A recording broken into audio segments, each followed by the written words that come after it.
Hi, my name is Maddie, and I am doing a video response to our first discussion post talking about the first 3 questions, and I'm just going to jump right into it. And I didn't know whether you wanted it facing or not, so it's going to be facing me. So the first question was, is restorative justice a new idea? Why or why not? And I watched all the videos, and I decided to pick Indigenous restorative justice and peacemaking, which is the first video.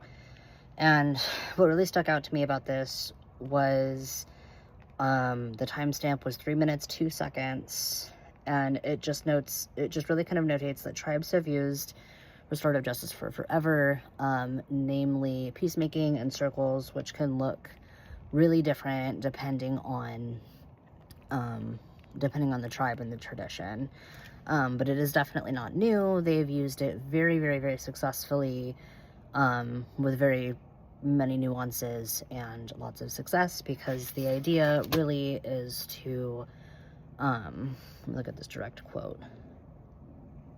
It's a way to get to the root of harm caused in communities by healing and restoring the perpetuator of harm, the person harmed, and the entire community.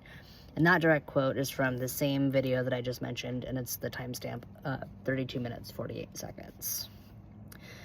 The next question is, how might modern understandings of restorative justice be different or similar to its philosophical and cultural roots?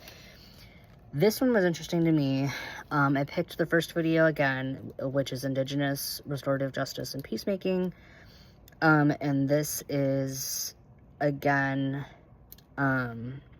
this is actually going to be 32 minutes and 39 seconds, because it's asking about how it might be different at philosophical and cultural roots.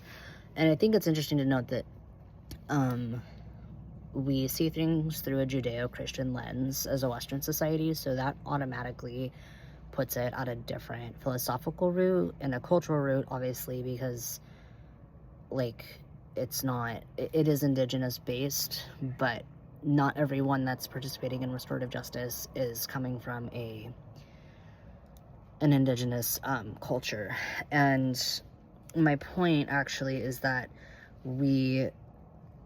for instance, that I know of, we don't use circles in peacemaking, but we are using drug courts, and we are using, and tribes are using healing and wellness courts. And so that was that one.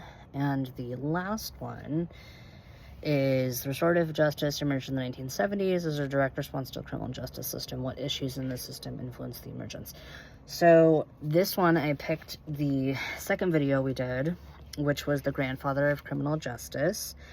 And this, essentially, in the 1970s, Howard sat down and he was listening to victims. This starts at timestamp 1 minute 1 second. And primarily what was going on then in the system was the civil rights movement was still very much active. Victims advocates groups were starting to really pop up. And that's what kind of spurred this movement, was that what we were doing with incarceration and focusing on offenders, convicting people, was not, I lost my train of thought, it wasn't working.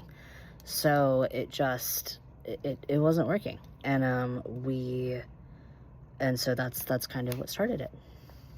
And that's all I got.